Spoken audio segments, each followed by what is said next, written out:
Hello everyone, it's Kelly again. I'm going to go over some very basic quilling shapes today that you can manipulate and change and combine to make unique elements of your own. These are the very building blocks of the entire craft, art,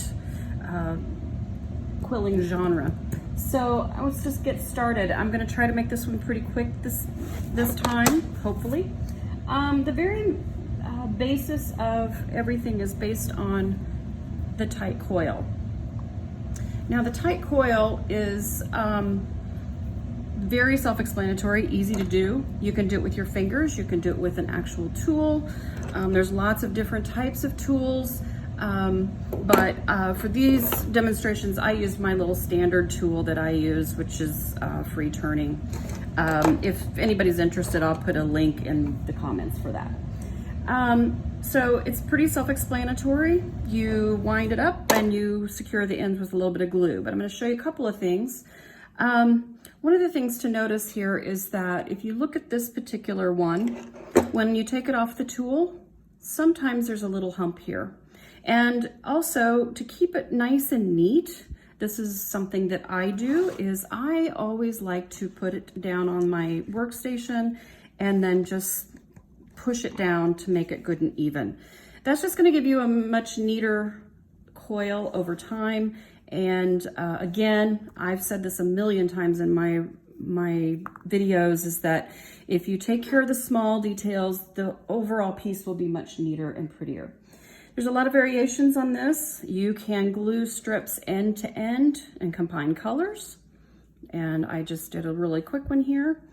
And then you can combine two strips at the same end, and then you can create sort of a 3D effect. And I did this with a really bright yellow and a cobalt blue, and it gives a really nice little effect. But you can even dome it up to make one color look brighter than the other. So that's that. The next one to build on this building block is going to be a small tight coil, or a tight coil in which we make a oval. Okay. The oval is very easy to achieve. Same type of thing. We're going to go back to work surface here, and you can do two things. You can either manipulate it with your fingers, or I do this. I have a little beading tool. It's a pair of pliers I got at a beading store, and I take this direction and I simply squeeze, and that gives you a nice little oval. If you want it to be even on both sides, you can squeeze both sides, and then that way it's more uniform. But that's your oval. Little ovals can be put together to create like a chain or just a little border, but there it's a nice little shape. Okay. Next is to take your tight coil before you secure the end and place it in a template. And this particular one is one that I got from a website that I'll also post the link to. It has some standard sizes on it, but there are different ones that are available. I have this one as well. I like this one because it has more of the same sizes. So if I need to do 20 or so of these, then I've got something to work with. Each one has a size indicator on it, and you take your tight coil, you put it in here before you secure the end and let it uncoil. Now this particular one I wanted to show because this is a much higher quality paper. It's going to uncoil much more smoothly and give you uniform space between the coils. As you can see from this one, it's a cheaper paper that is lighter weight, and you've got these big gaps in your coils. So just be careful when you buy your paper. This particular brand, I'm not going to name brands because I don't want to, bad talk anyone, but this is a much lighter paper. It's much longer even than this one, so you're almost even wasting paper when you use the cheaper paper. This particular one is, it came from Little Circles, and it's a higher quality, heavier paper, and so it's going to uncoil in a more uniform way. And it's very important for your overall effect, to try to keep things more uniform and neat. So I just wanted to show that. I took the name brands off of these things because I don't have a sponsor and I don't want to bad talk anybody, but there are certain ones that are just better to use. This particular one also has the grid on the back. So that's that. I hesitate to give you lengths of paper that fit in these because everybody's different as to what they want their coil to look like. Some like those big spaces in their coils. I personally do not. I like them to be as uniform as possible. So a loose coil that looks halfway decent is like this, okay? There's a larger one that is a loose coil as well. This one you'd probably see better on the black. There you go. Now this one has a little bit of space in here, and you can cure that by securing the center and moving your coil around. So there it can become a little more uniform. If you want to leave it the way it is, that's fine. If you want bigger spaces, you just go the opposite direction. So like I said, it's different for everybody. I personally like a little more uniform look. Okay, so that's a loose coil. Once you've put it, you can also loosen on with your fingers, which is what I do just because it's faster. When I have my tight coil and I just release a little bit of pressure with my fingers to let it uncoil in my hand. And that's what this one was. I didn't have a particular size that I wanted it. I just wanted to do it in my hand. And then I just secured the end. So you can do that however you like. But again, keeping things uniform and easy is the best. This particular one, I was also going to try to show when you have a loose coil, and I see a lot of people complain about this, is that this would be exaggerated, of course, is if it comes out of the coil and it's not flat. This can be easily cured. So if you have, it's kind of a tornado effect is what I've heard people call it. So if I hold it from the side, you can see it's got a little bit of a hump here on this side. It's easily cured. A couple of ways you can do that is you can just push it through the other way and pull it out a little bit and then put it right back and it will be flat. The other thing that you can do is when you're coiling, be sure to hold your fingers on either side of the paper so that it coils straight when it goes onto your tool. If you've got it to where it looks like a tornado on here, you're going to end up with a tornado. So it's just something to kind of keep in mind. So, all right. So from the loose coil, you can create a lot of different shapes. And the first one that I'm going to show you is a teardrop, or excuse me, an oval shape. So it's a simple little shape. I don't like the way it's humped right there, but I'm just going to manipulate it a little. And in this particular one, it's been sitting out for a while, so it has come a little bit uncoiled. There we go. That's also an example of how you can fix if there's too much space in there. And this one's achieved very easily. Again, I'm going to fix my coil. And then all you have to do is just kind of bounce it a little bit between your fingers. You don't want an actual point on the end when you do an oval. So it's pretty self-explanatory. Just kind of bounce it a little bit, and then that way it won't crease on the ends. Okay? That's how you achieve the oval. The next one that I'm going to show is a marquee or a diamond. I mean, it depends on how you know your nomenclature, but a marquee is this one. And what I do is I like to take my seam or the end of my paper, and wherever I pinch it is where I want to glue it to something else so that the seam doesn't show on the outsides. So that's just me, but I might be a little picky. But anyway, so it's just super easy, just pinch, that's it. And then you have a marquee. The next one is, I don't even know what you call this. It kind of looks like one of those weather symbols that you see on the news. But what it does, it can be put in so many beautiful little designs. You can put them in a shape where you can make a chain, you can do a border with them, you can do just all kinds of things. You just have to be creative. So what that does is it starts with this marquee shape, and then as you're pinching, you just move it this way, just a little bit. Now I like mine to be pretty pronounced, so then I usually take my ends and do it a little bit more, give it a really good pinch, and there you go. If you want to be really sure, you can start with your marquee, and then you can take like the end of a pencil, or in this case a brush, and I curve it around there. And that gives it also a more uniform curve, but it's all personal preference. But there you go. So these could be put together in so many different ways. They're just absolutely beautiful, and they give your piece a little bit of interest. See, this one's not, there we go.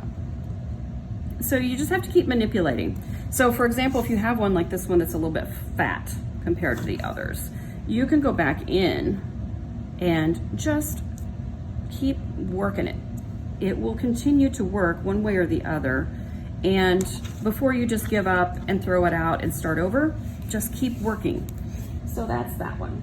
The next one I'm going to show you is, I think that's traditionally called a half moon, but it's really just a half a circle. And this one is also pretty easy. I have my seam down here by my thumb. And for this one, I like to keep my thumbs straight and don't move my thumbs. I just move my fingers that are on the top, keeping the bottom straight when I do it, or as straight as can be. Okay, just like that. And there you have the half. So then you can add those together. You can make different colors, different sizes. Now see how these don't quite line up? I can repinch a little bit off of this one and give it a little more length. So I'm going to take this down just a little bit on the top and kind of pull it over. That may be too long now, but it's close. Then you can put the two together and the lengths are the same. So little half circle.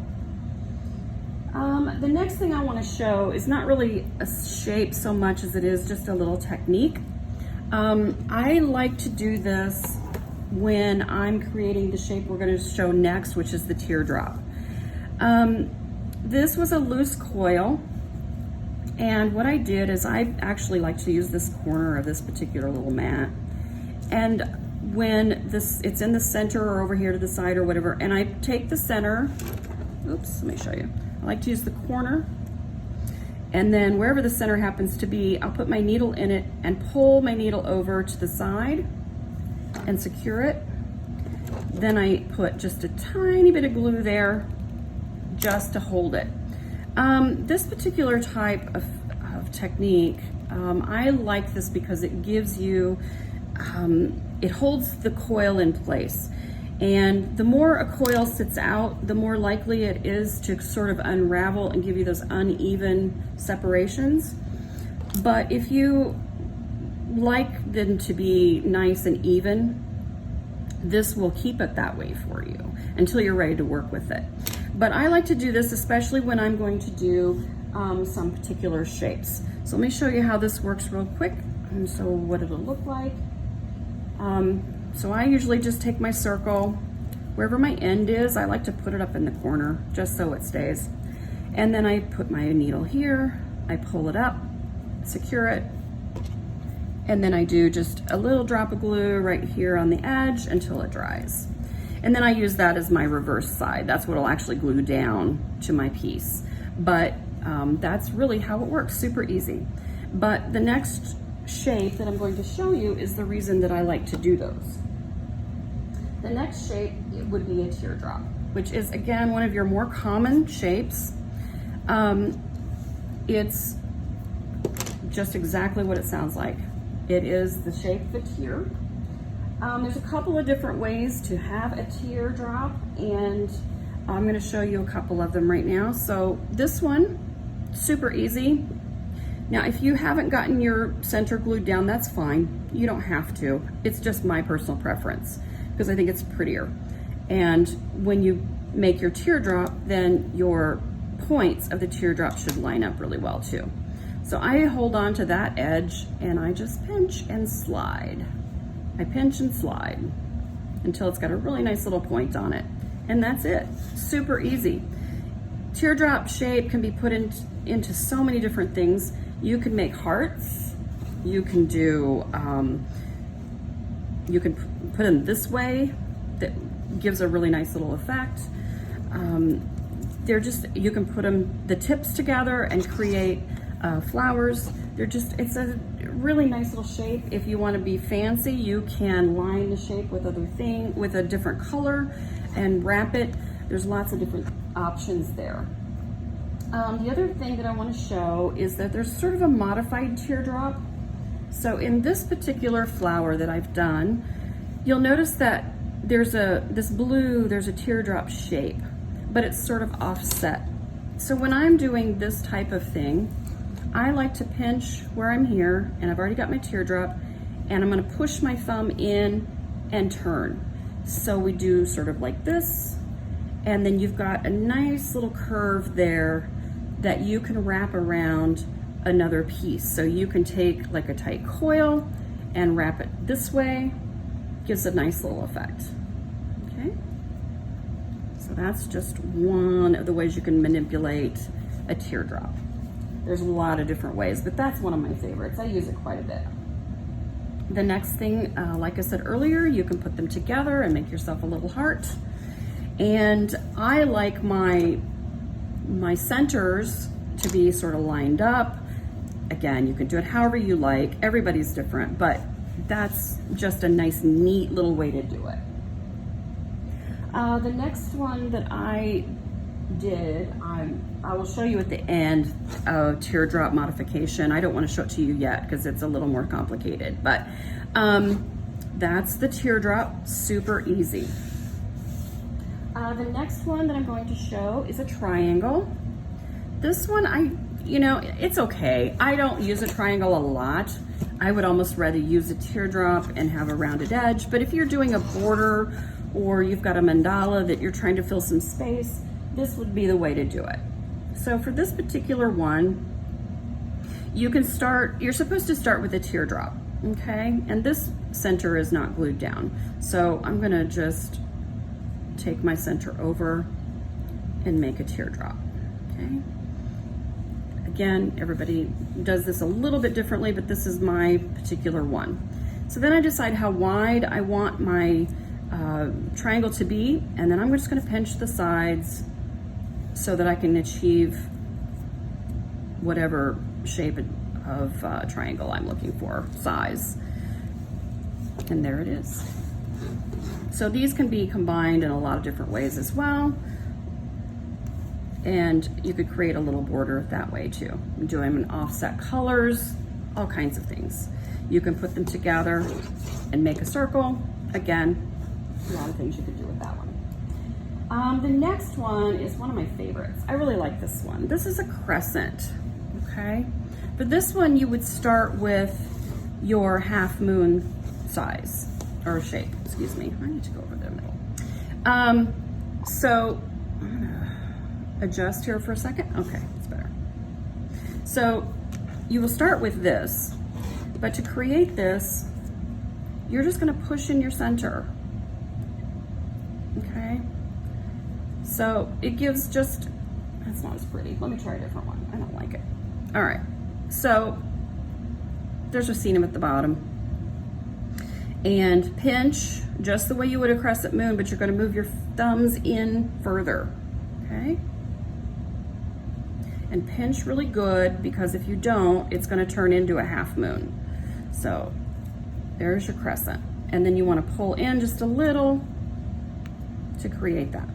Now you wanna play with where your center is a little bit, because that's where your bulk of your paper is. So depending upon what you want this to look like, If you move the center around a little bit, it'll have a different effect. So there's your crescent. The cool thing about the crescent is that you can do a couple of things with it.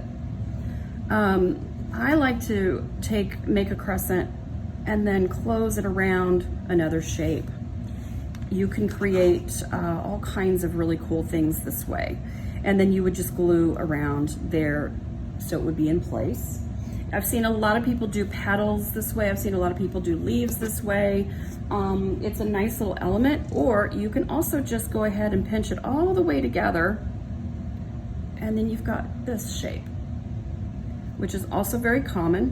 One of the things when you start to pinch those things together though, that I suggest to keep it nice and uniform, is to have something round that you can pinch it around. It gives again, a more uniform shape at the top, especially when you're talking about up here. You want to make sure that that's nice and curved as well. So, and there's different, ways you can do it. I personally like to use my brushes and the ends of them, and I just curve it around so that it's really nice and round, and it'll keep its shape a little bit better as well. So you can fill that with a teardrop if you want. You can fill it with a solid tight coil if you want. You can leave it open. There's lots of different options. There's your crescent. The next one is going to be a rectangle, which could also be a square. How we start with this one is we're going to start with the basic marquee shape. Okay, no, like that. Okay. And then you're going to open it up and pinch on the other edges, okay? So this is a rectangle, but it's also how you achieve a square. Now, one of the things that's really cool about this is if you want to move those centers around a little bit, you can also do a vortex from there. I personally don't have a whole lot of luck with vortexes with this type of work. I have a better luck with vortex on a comb, and I've covered that in other videos, but I just wanted to show you that it is possible. So there's that. That's a square or a rectangle. The next one I'm going to show you is a grape, is what it's called, a grape roll, I think it's called. So there are these tools that are out there on the market that are basically just domes, and what you can use these for is varied, and I've covered some of this in other of my videos as well. When I covered tools, I talked about this one a little bit, and it's a nice little tool, and I do use it quite a bit, but I use it for a different purpose than it's intended. If I turn it upside down, I can put my flowers in here to create a little bit of a dip in the flower to make it look a little more natural. So, but the intended use for it, and you can see that there are letters here that give you the different sizes so you can stay uniform in your size, but you take a tight coil, and if you hold the center with your finger, you're going to get a better result. So I always hold the center, and then I push this down, but I keep pushing until it is the same in every direction, because if you don't, it's going to have like little stair steps in it. But if you are to make sure that you just keep pushing and moving your fingers down, you're going to have a nice dome that's evenly spaced all the way around. So another way to do it, I'm going to flatten it back out, is to go with a bigger dome, and you just want like a small cup. You can do it that way as well, which gives you, again, a little bit. So one of these, when I do like a flower that I want to put on a stem or something, I use this particular shape, and I attach a wire or a metal stem or whatever I'm using, and I put my flower petals inside. But it also is a nice little dome for a border, lots of different uses. Just is a nice little shape, and it's always a good one to work with to learn how to manipulate the paper a little bit. And again, I just like to keep going down and moving my fingers down the coil so that it's evenly spaced. And that gives you a nice, even dome without the stair-step effect. I should have used a different color so it was easier to see. My apologies on that one, but you can see the dome. Okay, we're almost done. I just want to show you a couple variations that I've done.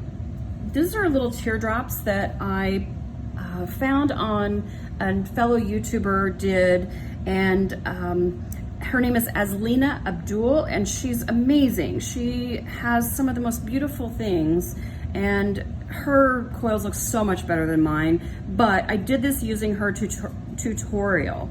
And but this is a basic teardrop shape, okay, that I made on in a different way, but I took the center and I pinched it and released it the way she goes over in her tutorial, which I will post a link, and came up with this little flower.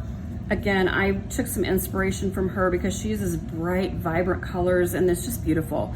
But again, I'll post a link to her site. She's really a good one to follow. So that's a teardrop issue. And then I'm just going to show you something that I was just playing with yesterday.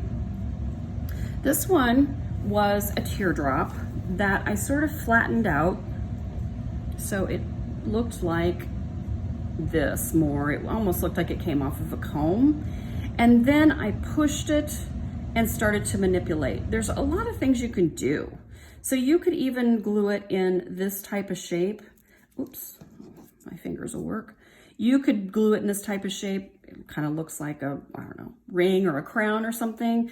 But what I ended up with, just because I was playing, is I ended up with this square because I just thought it was really cool. And this is what I ended up with. So you can use any of these shapes to manipulate in any way that you like, but I just thought that was really pretty. I don't know if you can see, I hope, there you go. But it started out as a teardrop shape. And I made, you can make them on a comb or you can do it with a coil. I'm showing you the very basics, so this would be a way to do it with a coil versus using a comb. I have a video on basic combing techniques, and combing is my favorite way, so I've kind of hesitated making this video for that exact reason. This is also one that I did on a flea comb, and it's got the vortex center. Don't know if you can see it or not. It's kind of hard to see, but it's a really cute one. So then the last thing that I'm just going to say is if you find that you have a coil that has these big separations in it, a couple things you might want to try. Like I said, you can wind or unwind to make it a little more uniform, but usually when you see this, you're not using enough paper. You need more. You need a longer paper, or you need to add some end to end.